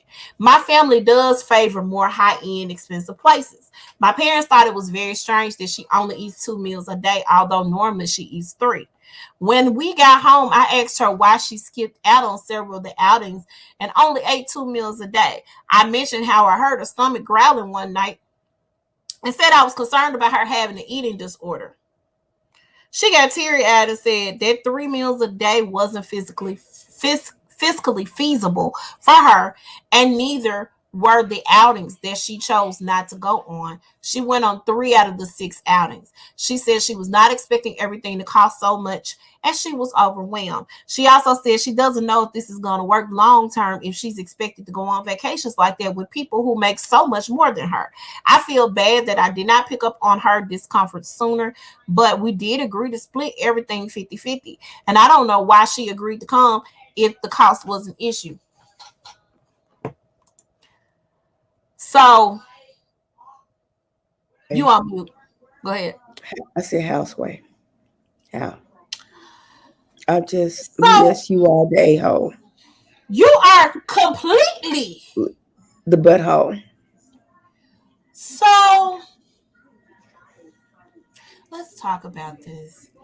When we go out on trips, he's saying they split everything 50-50. So probably 50-50 in this case with the trip was 50-50.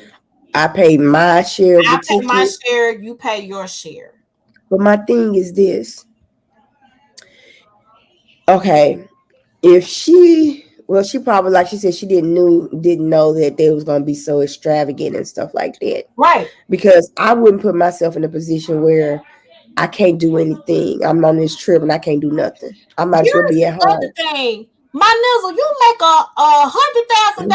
over $100,000 more than she does a year, and you make her go 50-50 on everything. So that means That's nothing new. There's nothing new. I'm a private chat you why. Go ahead. you want her to go 50-50 on the trip. She took an extra job, so you knew she couldn't afford the things that you had planned. You knew that she couldn't afford the things. Not your parents, who it wasn't their business to begin with anyway. You knew that you could not afford it. Yes, she took the extra job on, probably just to pay her plane ticket and half on the hotel fare. She didn't go. Y'all had 6 outings that y'all all went on together. She went to half of them. Why couldn't you plan to do something with just her? Why did you have to do everything with your family? That's exactly right. You know, There there no. there are guys out there like that. I don't understand that. If we are together and we are one, and if I and let me say this, if my salary matched his salary, then I wouldn't have a problem with it. And then I Right. could probably afford to do those extra things. You make twice as much as I do, and you expecting me to still go half on everything? My nigga, I'm Mm-hmm. good. We ain't got to be together. You know what I'm saying? If I made $150,000 as a man, because I'm probably not gonna agree to this. But if I made $150,000 as a man and my woman is going on a trip with me and she makes considerably less than I do, babe, don't worry about it. I got it. We gonna do this. We going out of town, and I'm gonna do something to make her I'm feel sorry about comfortable. that. And then in this situation, let's do this. I have homegirls who I worked with in the past, and I knew what our salaries were. They got with a guy, his salary was twice as much. Babe, I got the mortgage, I got the utility bill. Can you get the car insurance and the cable bill? Mm-hmm. Because typically the mortgage or the rent and the utilities is gonna be a whole lot more than the cable Mm-hmm. and the car insurance, depending on your driving record. So Mm-hmm. I don't know. He needs to be with somebody who's making the same amount of money that he does. Or he needs to be the kind, you know what, I make more, so I will pay for everything. If I do the house note, the car note, the insurance and everything, can you just get the cable bill and utilities? That's the type. No, come on. Make it fair, for you. I feel like some brothers in that position feel like the woman trying to be a gold digger, and no, that's not it. We chose to do life together, so we need to do it together, and it needs to be feasible for Mm-hmm. everybody involved. I don't like self-serving people. I think Mm-hmm. that a lot of self-serving people get in relationships and Mm-hmm. and they think that everything is supposed to go their way. Everything is supposed Mm-hmm. to go in the way that they feel that it should go, and not coming to the table and coming up with a game plan. It seems like that was something that he decided and she just agreed to. Mm-hmm. And that's not the case. And if you know your girlfriend struggled to pay to go on this trip, why would you put her in that Cause position? she even took a second job as a waitress. Yep. Teachers And gonna waitress makes $2.13 an hour plus tips. mm-hmm, $2.13 an mm-hmm, hour. mm-hmm. And folks don't like to tip. Yeah, You yeah, got folks thinking $1 is a good tip. yeah. And it ain't. And it ain't. So I want people to understand, or I want men to understand, women to understand. And there are some women out there that will pay for a guy to go on a trip. And the other thing can't be said. It can't be said the other Bless way you. around. You know what I'm Bless saying? you. A lot Well, of you people. know what? If I'm gonna tell you this, I'm gonna be honest with you. If I'm dating a guy and he's not, if I'm making 150,000, he's making 45,000, and he's not in his feelings about that I'm making the most money and stuff like that, and we're in this together, okay, I probably would pay for his trip. Honestly, if he's not the type that does not have a inferior complex because I make more money. A lot of guys do, but then not only that. So here's the thing too. Money attracts money, if that makes sense. Um, there Mm-hmm. are, but I do also know egos come with that money as well. So in certain instances, I know there are certain people who are in a certain status in life, and so the certain status of people that are going to they're going to be attracted to that are also going to be attracted to them. On the flip Mm-hmm. side of that, I know some people who just so they can have somebody to be there, they're going to do what needs to be done. If that means I'm paying for everything to make sure this person has, just so I can have somebody to lay up next to at night. You know, you got those situations there too. Mm-hmm. I don't think this works for her, and I think that you know she needs to do something different. Because here is my thing: this man didn't say anything about this girl being hungry until after they got home from the trip. So that means he was not planning on feeding the girl. You know, well, babe, I got breakfast. You get lunch and dinner. You know what I'm saying? Or, babe, I got dinner. You get breakfast and lunch. Because typically breakfast and lunch is cheaper than dinner. You know, Right. he knew she was hungry on the trip. He And knew. so it depends on what hotel they in. Sometimes breakfast is free. Right, right. Well, and some of the resorts, a lot of times they do have it. So I I just feel like he should have. He knew that she couldn't do, and he should have had a realistic conversation. Hey, babe, can you? I know you worked hard to make sure you could go on this trip.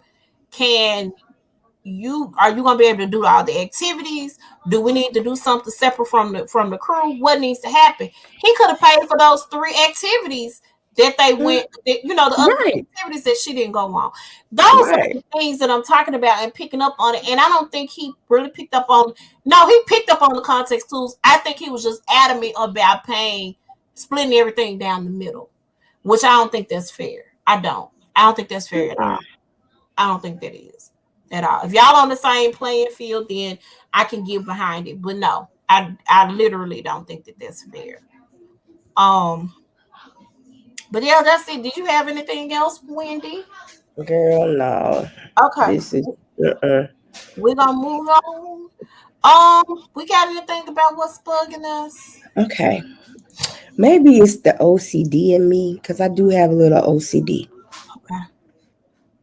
on how dishes are put in the dishwasher. But I'm not gonna talk about that. Dishwasher. I'm not gonna talk about that. This is what bugs the hell out of me.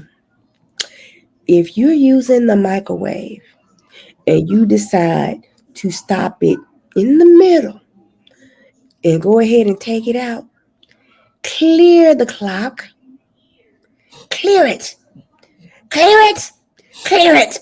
3 o'clock. Oh my god. So it can be so you can see what time it is. I hate looking at that just dang microwave and seeing 015, 15 seconds. You that damn lazy. You can't clear the damn clock. It takes nothing but milliseconds. And Lord. I said I was not gonna curse. Nothing nothing else. If you open a cabinet door, close it. Don't leave it open. Close it. Let me pray for your deliverance right now, because I fear that This is how I get when I'm sick. you need to Every little thing bothers me. you need to be delivered to your own place, because this This ain't working. You need deliverance, ma'am. That's what needs to happen. I really do. Pray. We're gonna manifest. I'm manifesting. Yeah. I'm buying this book now called the Circle Maker. This girl, one of my church members, she was saying she was reading this book, The Circle Maker. I don't know what this is about, but she was circling on the map where she wanted her house to be. She was circling, put a physical circle. And every day she would drive around that neighborhood, circle around it, praying over it. Circle Maker. She closed on her house. I said, I got to get that book. I got to get that book. I got to get the book. Lord God, I do. So what about you? I don't like incompetent workers. I understand we get busy. I understand we get tied up. Things happen. Things take place. But I hate when you don't do a good job and then other people have to come behind you and clean up. I hate that too. It annoys me to no end. And then I just want people to do better. If this is not, if whatever job you're working on is not the job that you want, first of all, honor the position and the agreement that you have with whatever the employer is and do your job. I'm not saying do the extra stuff or the unnecessary stuff. I'm talking about doing your actual job to make sure things get done, they get done properly and timely. So the people coming behind you don't have to clean that up. That's all. That's all that's bugging me. I don't really have one. I think the Olympics, they operating in trash abilities right now or trash actions right now when it comes to the black athletes. But that's all. That's where I am. This baby is. I got another thing that's bugging me. Okay, go ahead. Why am I not on somebody's beach? I need to be on somebody's beach right now. I want That's another thing. So bad. The issue with that is that I want to take the boys, and one of my boys is a worker, and he's only really working during the summertime. I don't know. I have to work that out. I do want to just take a trip somewhere for the weekend and just chill out for the weekend. Don't know how realistic that's going to be, but we shall see. All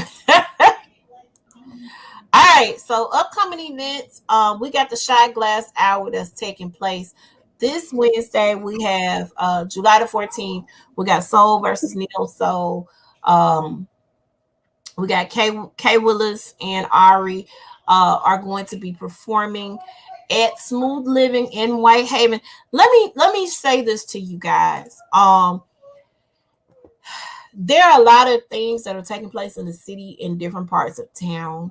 And there's not really anything, surprisingly, not really much of anything that is taking place on in Whitehaven, not by a Black owned establishment, not to give artists a platform to perform on. This is our opportunity to present to you the talent that we have here in Memphis, and we have awesome talent that's here in Memphis that are performing, that are artists, that are drawing, that are musicians. They're there and they're there to perform and bring bring that light, to the city. So make sure you guys are supporting these artists that are coming. They're pouring their hearts out, leaving it out on the stage. It's just $10.